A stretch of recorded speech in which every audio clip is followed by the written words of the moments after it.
이제 오늘 살펴보게 될 이 다니엘 3장 초반에 보면은 이 느부갓네살 왕이 이제 그 자기를 높이기 위하여 어마어마한 크기의 금신상을 만듭니다.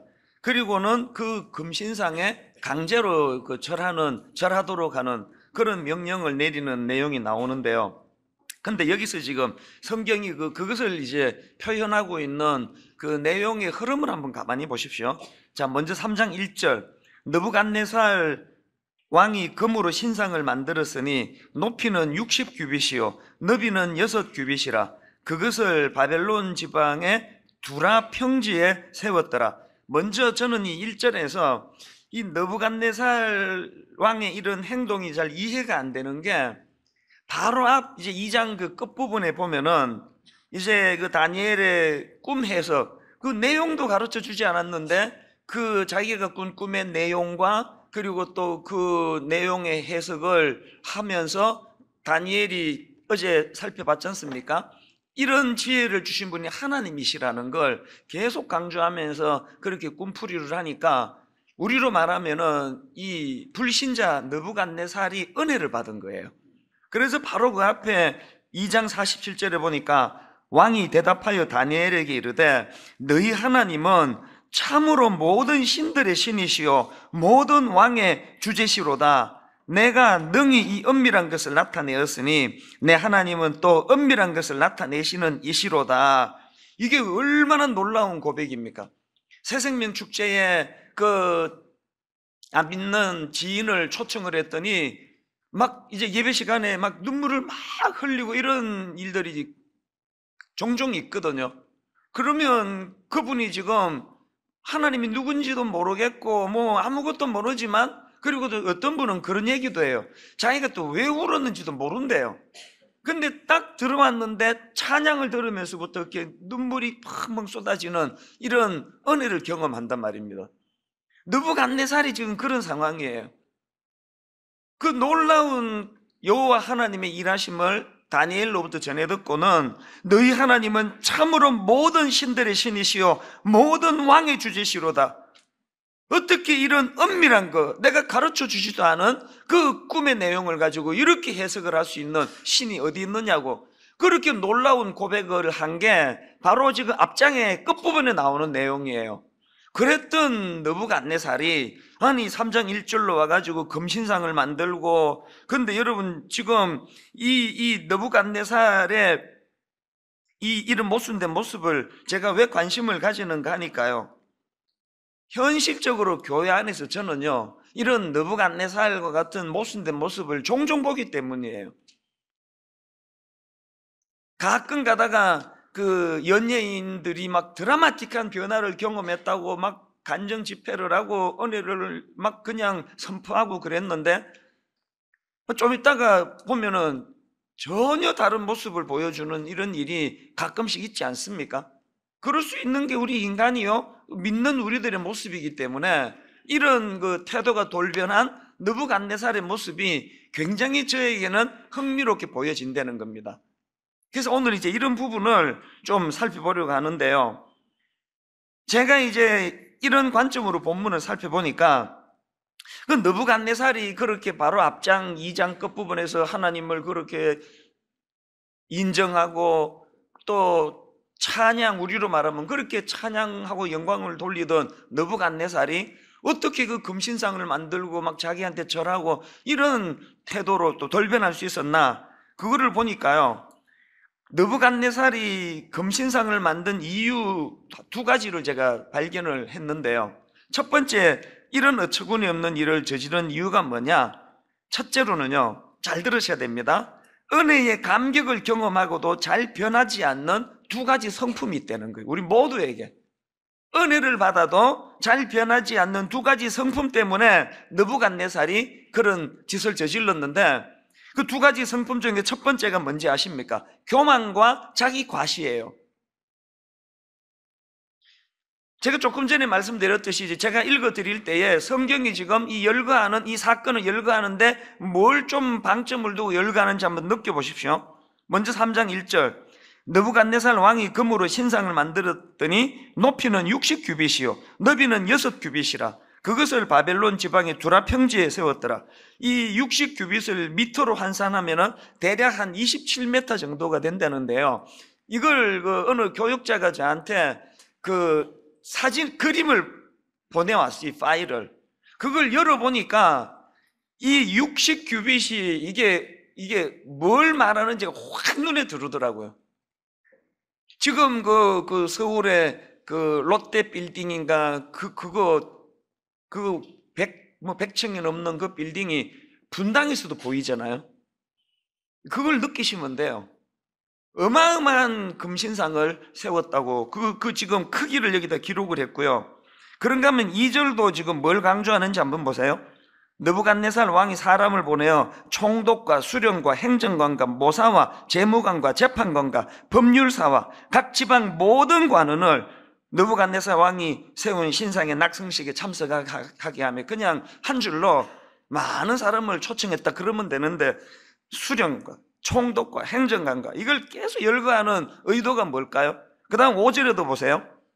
그 낙성식의 규모가 얼마나 어마어마했는지 너희는 나팔과 피리와 수금과 삼현금과 양금과 생황과 및 모든 악기 소리를 들을 때에 엎드려 느부갓네살 왕이 세운 금신상에게 절하라. 이 5절 기록도 맨 마지막에 있는 앞에 거 다 생략하고 모든 악기를 동원하여 그러면 되는데 계속 이걸 열거하는 의도가 뭘까요?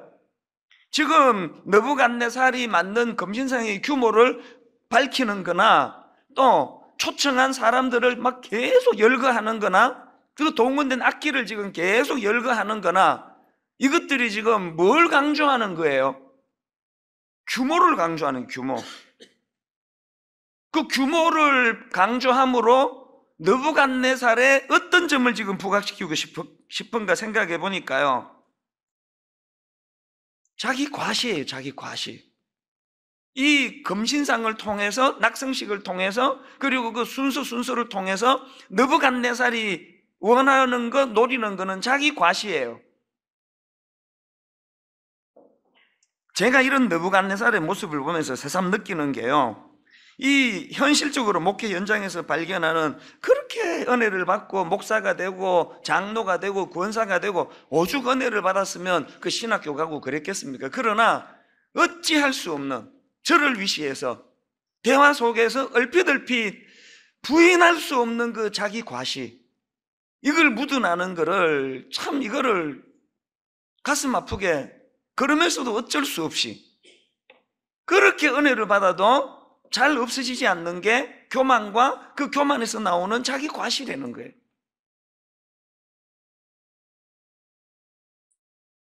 이 인간 내면에 도사리고 있는 이 교만의 뿌리라는 게 얼마나 이게 뿌리 깊은가 하면은 아담과 하와의 범죄의 첫 출발 자체가 감히 내가 하나님처럼 되리라 하는 그 교만에서부터 시작이 된 게 인간의 범죄 아닙니까? 우리는 늘 이 문제를 조심해야 됩니다. 아무리 은혜를 받고 목사가 되고 목사 할아버지가 돼도 우리 내면에 여전히 도사리고 있는 이 교만의 문제, 그리고 그 교만이 만들어내는 열매, 자기 과시, 틈만 나면 규모, 자기 과시. 그저께 어떤 성도님이 게시판에다가 이찬수 목사님은 자기가 개척 초기에 등록을 했지만 지금까지 한 번도 우리 목사님이 목이 뻣뻣하거나 교만한 모습을 본 적이 없다, 그런 글을 올리셨더라고요. 제가 한편 고마우면서 바로 든 생각이, 내가 11계명을 지키기는 잘 지켰나 보다. 내가 잘 지키려고 했으니 11계명 아시죠? 들키지 말자. 얼마나 보여지는 부분에 목 뻣뻣하지 않으려고 그렇게 애를 쓰고 해서 이렇게 느꼈는지 모르지만, 그러나 너무 고마운 분이지만 그분이 모르는 건요, 제 내면에서 꿈틀꿈틀거리고 있는 이 교만과 자기 과시, 이거는 부인할 수가 없습니다. 제가 그런 글을 보면서 어이구 이분이 잘 보셨네 이런 생각을 하면 교만과 자기 과시가 중병이 든 상태예요. 자기도 그걸 인식하지 못할 정도로. 여러분 스스로가 나는 이 부분에서는 좀 자유한 것 같아, 그건 중병이 들었다는 소리. 몸에 인이 박혀가지고 자기 삶 자체가 됐기 때문에 느껴지지가 않는 거예요, 그게. 지금 3장 1절에서 성경이 지금 계속 그 규모를 묘사하고 있는 그 열거되는 내용들을 제가 보면서 느부갓네살 왕이 지금 보이고 있는 그 자기 과시의 그 모습을 성경이 지적하는구나. 그러면서 우리가 그걸 읽으면서 이런 부분을 놓치면 안 되겠구나.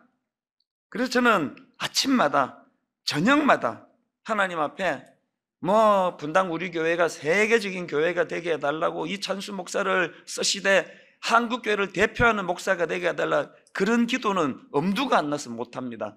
아침마다 저녁마다 어린애처럼 아버지, 틈만 나면은 교만해지는, 틈만 나면은 그냥 말 실수하고 성도들을 향해 가지고 그렇게 상처 주는 이런 것들은 전부 그 교만에서 그 나오는 일들이 굉장히 많거든요. 상대방을 얕잡아 보거나, 나는 굉장히 다 이룬 큰 교회 목사고 이 사람은 늘 내 교육을 받아야 되는 대상으로 생각하는 그 교만에서 늘 상대방에게 상처를 주는 거 아닙니까? 구약의 그 사울, 이분이 그 출발이 얼마나 겸손했는지 여러분 다 아시잖아요.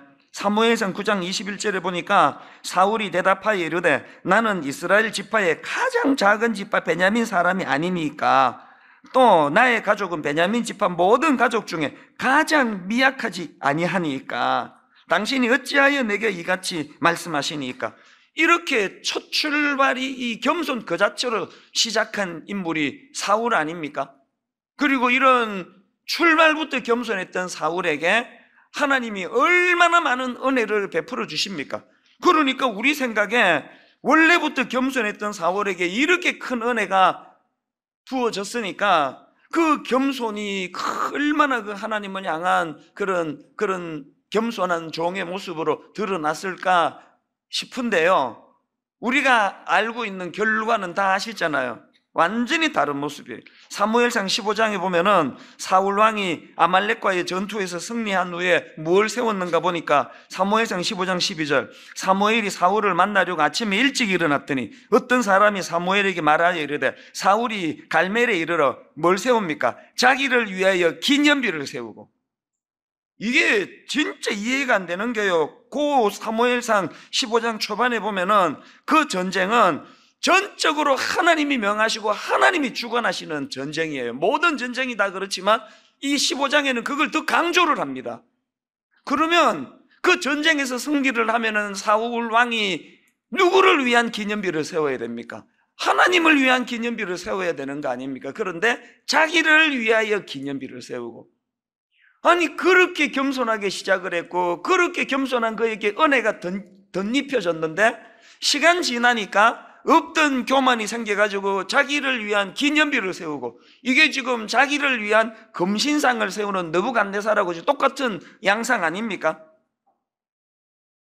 내버려두면 저절로 자라는 게 잡초고요, 내버려두면 저절로 자라는 게 교만이고요, 내버려두면 저절로 자란 교만이 만들어내는 열매가 자기 과시예요. 그래서 대화 중에 막 계속 그런 자기 과시가 많은 사람들을 만나면 저는 그 사람이 막 그렇게 크게 보이지 않고 좀 안쓰러워요. 그 내면이 얼마나 허하면 이러시나. 저희 교회가 그 헌금 주머니 돌리지 않는 이유 아시죠? 명단에 맨날 헌금 많이 내는 사람 이름 올리고 하면은 이게 나중에는 자기 과시가 될까봐 저희가 헌금 안 읽어드리는 이유 아시죠? 그리고 또 저희는 한 번씩 그 가평을 위해서 5억을 헌금하는 분도 계시고 2억을 헌금하는 분도 계시고 1억을 헌금하는 분도 계시고 단 한 번도 그분들 이름을 공개한 적이 없는 거 아시죠? 왜 안 할까요? 그것이 너무나 겸손으로 시작했지만 자기 과시로 흐를까봐. 그래서 우리 교회 성도님들의 헌금이 저는 너무 순결한 거예요. 이름도 안 내주고 누구에게도 밝히지 않고, 심지어는 담임 목사조차도 저 사람이 헌금 얼마 하는지를 모르는 이런 교회에서 드리는 그 큰 헌금들은 100% 하나님을 의식하지 않고는 못 드리는 헌금 아닙니까? 이번 특세 때 내가 그 감동을 받은 게 뭔지 아십니까? 어느 권사님이요, 그 보니까 우리 교회 다니시는 분 아니에요. 이 권사님이 메추리알 진공 포장 7,000세트를 기증을 했습니다. 내일 이제 다 나눠 드릴 거예요. 작년에도요 4,000세트를 이미 이분이 메추리알 세트에, 여기 보니까 사진 보니까 이렇게 포장이 잘 돼 있더라고요.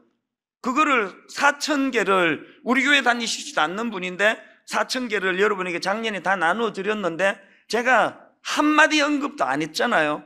누군지도 말씀 안 드렸잖아요. 그랬는데 이분이 올해는 열받아가지고 7,000세트. 이분 생각에 이게 뭐 개수가 적어서 안 알리나? 이번에는 한번 7,000을 써봐. 그러셨을까요? 아니잖아요. 밝히든 안 밝히든 이렇게 새벽에 나와 기도하고 찬양하는 성도님들이 아름다우니까 이름 없이, 빛도 없이 드러내지 않고 그렇게 하시는 모습이 너무 감동이 되는 거예요. 내일 여러분 그 7,000명분에 저렇게 그 무슨 떡하고 음료하고 또 뭐 이게 나가니까요, 이 금액이 굉장히 크더라고요. 이게 뭐 2천 몇백만 원이 들어가는가? 그래서 우리가 한 푼도 이거는 헌금으로 하지 말고 우리 성도님들이 십시일반으로 하자고 그렇게 광고를 했더니 어떤 성도님 한 분이 본인이 전액을 다 하겠다는 거예요. 이걸 내가 다 하게 해달라고. 그래서 우리 교역자가 너무 큰 금액인데 지금 말린 거예요. 그러지 마시라고, 그러지 마시라고. 계속 지금 다 하겠다고 계속 지금 말리고 있는 중이에요. 근데 이번에 워낙 안 들어와서 또 어째야 되나? 제가 그 성도님이 귀한 게요, 저도 그분이 누군지도 몰라요. 이게 과실을 위한 게 아니라는 거예요. 과실을. 화면으로 그 사진을 제가 좀 부탁을 드렸는데 지금 한번 띄워 보실래요? 호주에서요 어떤 청년이 편지를 하나 보내왔어요. 분당 우리 교회 특세 봉사자님들께 샬롬, 매년 여러분의 귀한 섬김을 통해 많은 은혜를 누리고 가는 호주 청년입니다. 이른 새벽 그 누구보다도 먼저 나와서 섬겨주시는 분들께 감사의 표시를 하고 싶었어요. 아침에 티 한 잔과 초콜릿 하나를 통해 힘내셨으면 합니다. 진짜 너무 감사한데 이렇게밖에 표현할 수 없어서 아쉬워요. 올해도 섬김의 자리에서 저는 예배의 자리에서 하나님의 사랑을 듬뿍 누리기를 바랍니다. 글쎄 인터넷으로 동참하는 그런 청년인지는 모르겠는데 제가 그 고맙다고 잘 받았다고 그 인사를 해야 되는데요, 어떤 곳에서도 이름을 쓰지를 않아. 연락할 길이 없습니다. 저게 뭘 의미할까요? 순수하게 주차 봉사하고 안내하고 이런 분들에 대한 그 사랑의 마음으로 했지, 저기에는 느부갓네살 같은 사울 같은 자기 과시가 전혀 들어있지 않다는 그 이야기 아닙니까?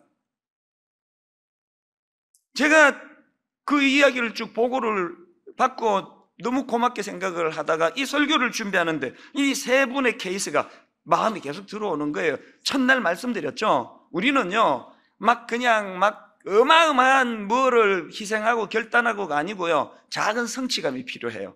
삶 속에서 이렇게 이름 없이 드러내지 않고 자기 과시하지 않고 이 섬기는 작은 훈련이 필요해요. 그 떡 하나 이렇게 제공하는 거, 이런 거에도. 그런가 하면은 두 번째로 그 느부갓네살이 왜 이런 어이없는, 은혜 받고도 이런 어이없는 짓을 저질렀나, 그 잘 변하지 않는 성품 때문이라 그러는데 첫 번째가 교만과 자기 과시고요, 두 번째가 두려움이에요. 두려움. 왜 이런 어마어마한 자기 과시가 필요했나? 두려움 때문이에요. 3장에서 이렇게 뜬금없이 화려한 금신상을 만들고 낙성식을 거행하고 이 모든 자기 과시라는 감정 이면에는 느부갓네살의 두려움이 도사리고 있는 거예요. 이게 무슨 말인가 하면요, 바로 2장 앞부분에서, 후반부에서, 2장 후반부에서 이제 다니엘이 자기가 꾼 꿈에 대한 해몽을 이제 쭉 들려주니까 자기가 왕으로 있는 바벨론 제국의 흥망에 대한 예언이 그를 두렵게 하는 거예요. 이게 이렇게 해가지고 이제 이 망하게 되는 건가? 그 두려움이 창조주 되시는 하나님을 더 가까이 나가는 것으로 나타나질 않고 자기 과시라고 하는 내가 뭐 하나님보다 뭐가 모자라? 내가 하나님보다 못할 게 있는 줄 알아? 내 금신상 한번 만들어 봐, 보여줘. 여러분, 인간의 그 자기 과시 내면에는 항상 두려움이라는 게 있습니다. 두려움. 여러분, 느부갓네살처럼 이렇게 과도한 자기 과시나 또 막 다 절해라 막 이런 말도 안 되는 그런 명을 내리고 하는 이런 사람들을 보면은요, 사실은 그게 불쌍한 사람들이에요. 그 갑질 그러는데요, 사실은 그 갑질 당하는 그 사람이 불쌍한 게 아니고요, 갑질하는 그 인간이 불쌍한 인간이에요. 그렇게 화려한 갑옷으로 치장하고 있지만 내면에 자기 자신에 대한 두려움이 있는 거예요.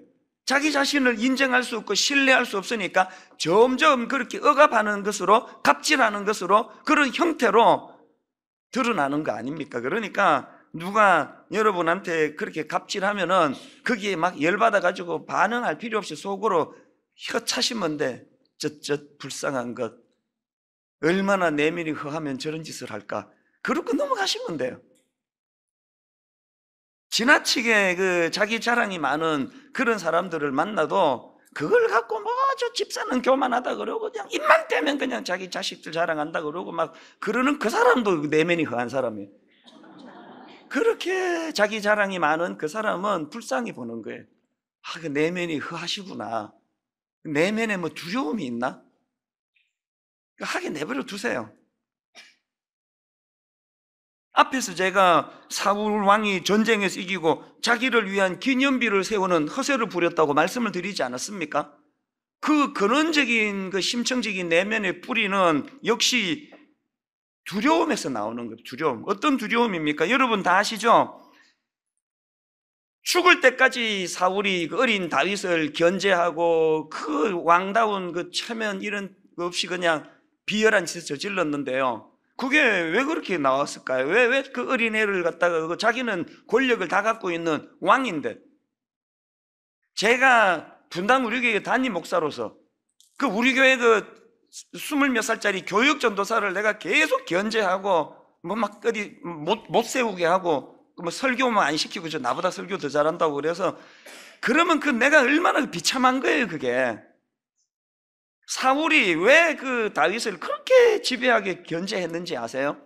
내면의 두려움 때문에 그래요. 그 두려움은 어디서 생긴 겁니까? 다윗이 물맷돌로 골리앗을 물리치고 난 이후에 백성들이 다윗을 환호하는데, 특히 그 여자분들은 표현을 너무 잘한, 남자들은 속으로 좋아하는데 여자분들은 막 목사님 막 그러면서 이러니까 이 반응이 나타나잖아요. 그래서 오늘은 내가 오바 안 하려고 했었는데 사무엘상 18장 7절 8절을 보세요.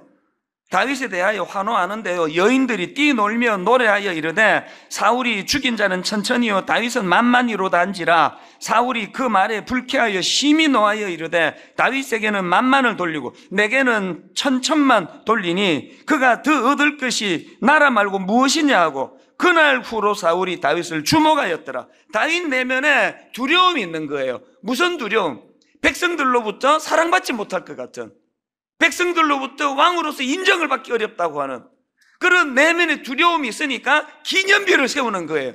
나 이런 일 한 거 기억해 달라는 거 아닙니까? 누가 은혜 받고도 느부갓네살과 같은 미숙한 짓을 한다고요? 그 내면의 두려움의 문제를 하나님 앞으로 갖고 가지 않고 자기가 그걸 어떻게 해보겠다고. 그래서 여러분, 우리가 마음에 이런 두려움이 찾아오면요, 뭘 확신해야 되느냐? 디모데후서 1장 7절, 하나님이 우리에게 주신 것은 두려워하는 마음이 아니요, 하나님이 우리에게 주신 것은 두려워하는 마음이 아니요 오직 능력과 사랑과 절제하는 마음이니. 그리고 그저께 읽어드린 시편 56편 3절, 내가 두려워하는 날에는 뭘 하라고요? 내가 주를 의지하리이다. 또 4절에 내가 하나님을 의지하고 그 말씀을 찬송하올지라.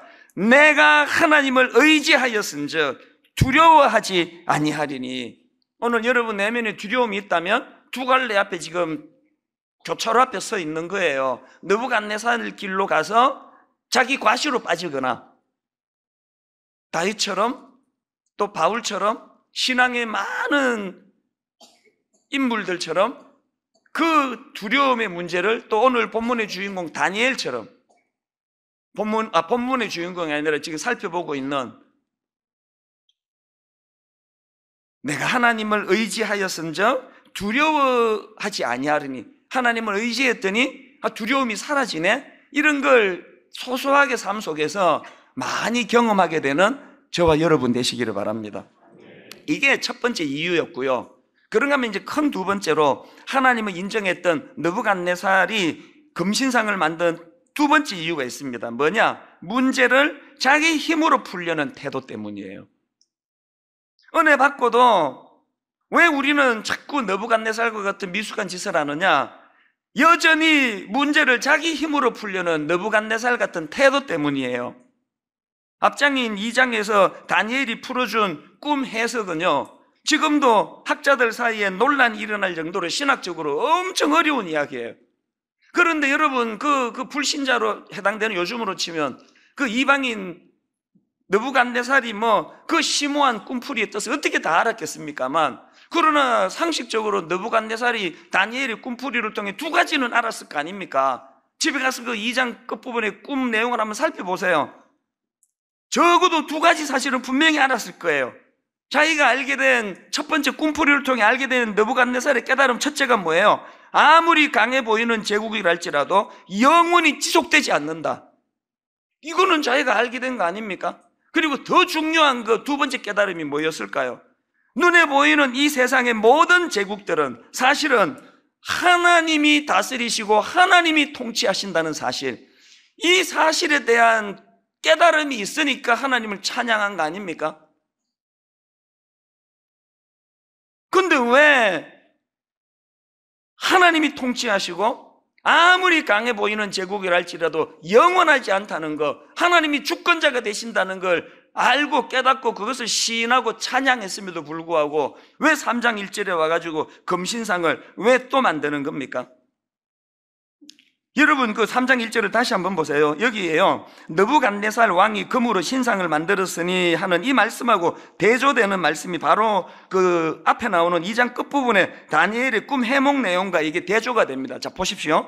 2장 32절, 그 우상의 머리는 순금이요 가슴과 두 팔은 은이요 배와 넓적다리는 노시요 그 종아리는 쇠요 그 발은 얼마는 쇠요 또 얼마는 진흙이었나이다. 지금 꿈 해몽을 통해 깨닫게 되는 하나님이 지금 가르쳐 주시는 이 각 제국들의 모습은 금으로 시작했는데 점점 이제 은으로 노스로 또 그 다음에는 진흙으로 이렇게 바뀌어지는 그런 내용들을 느부갓네살이 듣고 왜 3장에서 금으로 완전히 도배한 금신상을 왜 만들었을까요?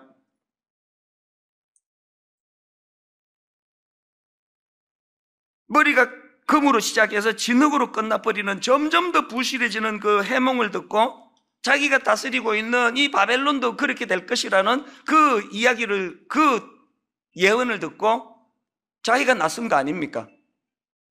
몸 전부를 금으로 치장을 한 금신상을 나는 만들어낼 수 있다. 우리에게는 이런 모습이 없습니까? 모든 문제를 하나님을 배제하고 자기 힘으로 풀려고 하는 이런 악한 본능이요. 그 구약에요, 이것과 관련해서 그 대조되는 두 인물이 있는데 아브라함하고 조카 롯이에요. 이제 아브라함하고 그 아브라함의 목자들하고 롯의 목자들하고 자꾸 이제 그 다투고 그래가지고 갈등하다가 둘이 이제 결별하기로 했는데요. 그 과정에서 지금 문제를 자기 힘으로 풀려는 느부갓네살과 같은 태도와 하나님을 의지하는 바벨론 다니엘과 같은 태도가 이 두 사람에게서 그대로 나타나요. 자, 먼저 롯의 선택을 한번 보십시오. 지금 땅을 선택해야 되는데 롯은요, 창세기 13장 10절, 이에 롯이 눈을 들어 요단 지역을 바라본 적, 다시요, 이에 누가 봤습니까? 롯이 봤어요. 롯이. 이에 롯이 눈을 들어 요단 지역을 바라본 적 소알까지 온 땅에 물이 넉넉하니 여호와께서 소돔과 고모라를 멸하시기 전이므로 여호와의 동상 같고 애굽 땅과 같았더라. 여기서 지금 강조되는 게 롯이 눈을 들어 요단 지역을 바라본 적, 그리고는 즉각적으로 선택한 거예요. 그 즉각적으로. 첫날이었던가 둘째 날이었던가요? 우리가 갖고 있는 믿음 없음의 반응은 바로 즉각적으로 결정하는 거예요. 다니엘은 시간을 벌고 하나님 앞으로 나가는 게 지금 롯에게는 안 보입니다. 그런가 하면은 14절에 나오는 아브라함의 모습은 달라요. 13장 14절입니다. 롯이 아브라함을 떠난 후에 여호와께서, 아까는 롯이 눈을 들어 그랬는데요, 여기에는 여호와께서 아브라함에게 이르시되 너는 눈을 들어 너 있는 곳에서 북쪽과 남쪽 그리고 동쪽과 서쪽을 바라보라. 무슨 차이가 납니까? 아브라함은 조카 롯이 즉각적으로 지 눈으로 보고 즉각적으로 판단한 것과는 달리 하나님의 인도하심을 기다린 거 아닙니까? 하나님의 인도하심. 하나님의 인도하심이 기다리는 아브라함에게 어떻게 인도되으신 겁니까?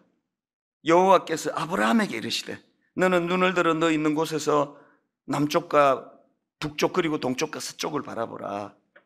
결과 다 아시죠? 자기 힘으로 문제를 풀려던 롯은 결과적으로 눈에 좋은 걸 택했지만 그곳은 멸망할 수밖에 없는 소돔이었다는 사실이에요. 저는 이제 이런 내용들을, 문제들을 살펴보면서 이제 느부갓네살이 그렇게 하나님을 경험하고 또 인정하고 찬양을 해놓고 바로 자기 힘으로 뭘 해보겠다고 그렇게 금신상을 만들고 규모를 그렇게 과시하는 그 모습을 보면서, 자, 그럼 대안이 뭐냐? 대안이. 그럼 어떻게 하면은 우리는 느부갓네살과 같은 우를 피할 수가 있느냐? 이거를 살피고 이제 말씀을 정리하려고 하는데요, 저는 이 대안을요, 이 3장에 나오는 다니엘의 세 친구들에게서 발견합니다. 자, 이제 지금부터 한번 정신을 집중해 보세요. 우리 3장 17절 18절 같이 한번 읽어보시겠습니다. 시작. 왕이여, 우리가 섬기는 하나님이 계시다면 우리를 맹렬히 타는 풀무불 가운데에서 능히 건져내시겠고 그렇게 하지 아니하실지라도 왕이여, 우리가 왕의 신들을 섬기지도 아니하고 왕이 세우신 금신상에게 절하지도 아니할 줄을 아옵소서. 저는 이 구절에서요, 그렇게 하지 아니하실지라도, 만약에 그 다니엘의 세 친구가 17절만 있었다면요, 왕이여, 우리가 섬기는 하나님이 계시다면 우리를 맹렬히 타는 풀무불 가운데서 능히 건져내시겠고 왕의 손에서도 건져내시리이다, 이것만 고백했다면 이거 완전한 고백이 아니에요. 그 믿음을 선포하고 더 중요한 고백이 뭐예요? 그렇게 하지 아니하실지라도. 이게 왜 이렇게 중요한지 아십니까? 그렇게 하지 아니하실지라도라는 이 선포 속에는 내가 그것을 결정하는 사람의 주권자가 아니라 하나님이 그것을 주권하시는 주권자라는 것에 대한 고백이에요. 여러분, 우리 기도에서 치명적인 결함이 이거예요. 내가 기도 제목을 던지면서 이건 이미 결정이 됐어요. 이 생수 한 병을 얻어내는 거. 내가 손에 이제 생수가 잡혀서 이제 얘를 그렇게 퍼뜩 들었는데요, 내가 하나님 앞에 생수 한 병을 구하면 여러분의 기도하는 태도가 뭐예요? 생수 한 병을 얻어낼 때까지 기도해요. 안 하면 이제 금식 들어갑니다. 계속 기도해요. 우리 집사람에게서 난 그런 모습을 봐요. 우리 집사람은요, 내가 이제 오트밀 이제 이런 거 이제 다이어트 때문에 그렇게 먹는데 이제 좀 미역국이 너무 맛있게 끓이지. 어제 아침에 있었던 일이에요. 그러면 이제 나는 오트밀을 먹기를 원해요. 그러면 물어요. 미역국 좀 드실래요? 아니, 나 오트밀 먹을래. 그러면 근데 미역국 좀 드실래요? 나 오트밀 먹을 텐데 좀 이따가 미역국 좀 드셔보실래요? 그래서 어제 달라 그러면서 뭐라고 말했는지 아십니까? 집사람한테. 왜 묻는데? 결국은 줄 거면서.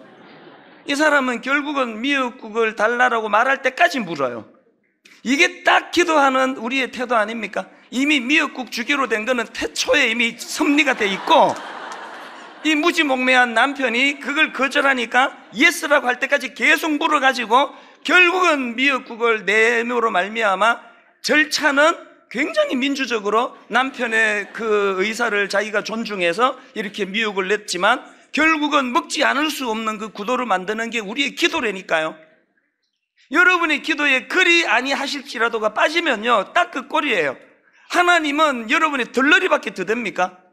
안 주면은 그 하나님 아닌데? 응답 안 해주면 그건 무능한 하나님인데. 그 윌리엄 필립이라는 분이 왜 기도하는가라는 그 책을 썼는데 거기 보면은 기도와 하나님의 주권 관계를 진짜 잘 설명했습니다.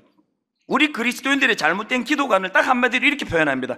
기도하면 바뀐다. 이게 아주 잘못된 기도관이에요. 기도하면 바뀐다. 이게 뭐 완전 틀렸다고는 할 수 없지만 이게 왜 위험하냐고요?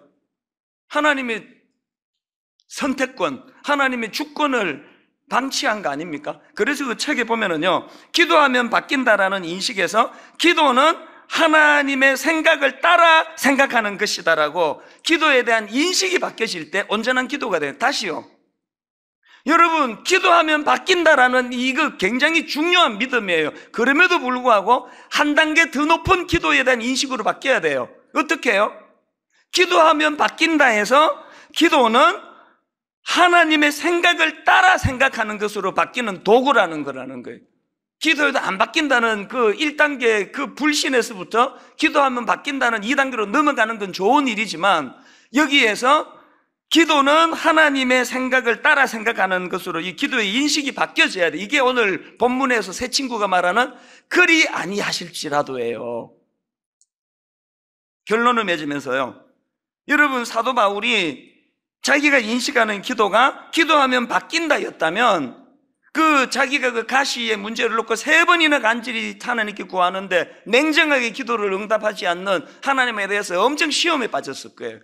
그러나 바울은 기도하면 바뀐다라는 인식을 가진 게 아니라 기도는 하나님의 생각을 따라 생각하는 것이다라고 인식이 바뀌었기 때문에 하나님의 거절을 어떻게 해석하는지 다 아시죠? 고린도후서 12장 8절, 이것이 내게서 떠나가게 하기 위하여 내가 3번 주께 간구하였더니 나에게 이르시기를 내 은혜가 내게 족하도다. 이는 내 능력이 약한 데서 온전하여짐이라 하신지라. 그랬더니 기도는 하나님의 생각을 따라 생각하는 것이라는 인식을 가진 바울이 이렇게 그것을 해석합니다. 그러므로 도리어 크게 기뻐함으로 나의 여러 약한 것들에 대하여 자랑하리니 이는 그리스도의 능력이 내게 머물게 하려 함이라.